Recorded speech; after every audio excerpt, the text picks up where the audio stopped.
si do të kaloj drama në lidhjen demokratike të Kosovës.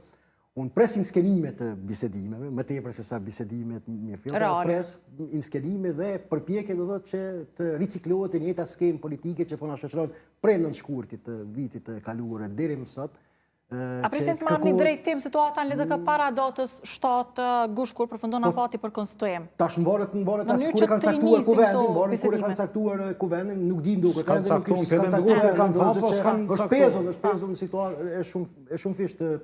situata, pra në këtë drejtim, pra po tham, presëm njerë që LDK-ja ta kaloj dramën e saj politike, por që edhe nëse e kalon këtë dramë politike, edhe nëse e kalon këtë dramë politike, institucionet, a besoni se duhet atëherë ta caktoj këtë kuvend në formë sa më urgjente? Këtu ka paqartësi për shkak se edhe nëse e kalon LDK-ja këtë dramë politike, mbi e don zoti Abdi Gjiku, nuk e plotson deri më tani kriterin formal politik të kurti që na duhen 86 deputet për e ka qenë megjithatë zoti Gasolli deklarati herës kaluar, jo kësaj radhe. Jo, e ka përsëritur, dhe tash e ka përsëritur, po insiston që sa më i gjerë jetë raporti forcave politike, do të marrëveshja forcave politike për president. Kështu që në këtë drejtim unë nuk pres që edhe nëse është unike LDK-ja, do të thotë, nëse zoti Abdi Gjiku e mbijeton këtë krizë politike që LDK-ja do të jetë përsëri unike. Jam i bindur që do thotë deputetët të caktuar ti subjekti politik nuk do të solidarizohen, e kanë bërditur Janina Emeri e tjerë, do thotë, janë disa veç e kanë bërditur që edhe nëse kryesia e LDK-s vendos dhe LDK-ja dhe leadershipi saj vendos për bashkëqeverisje me lëvizje vendosje, ata nuk do t'i kenë votat e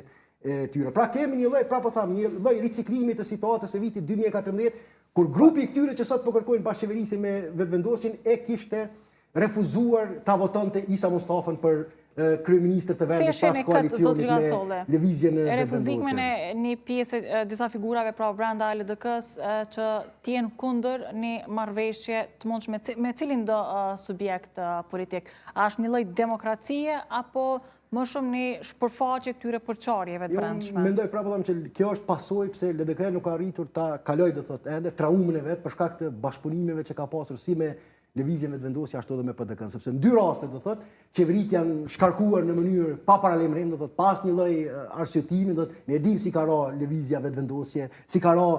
qeveria e zotit Mustafa nga pushteti, do thotë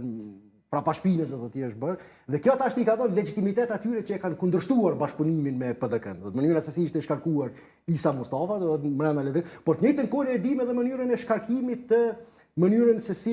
lëvizja vetëvendosje e pa shkarkuar këtë Agim Beliun dhe u prish koalicionit. Tash kjo i dha të drejtë politike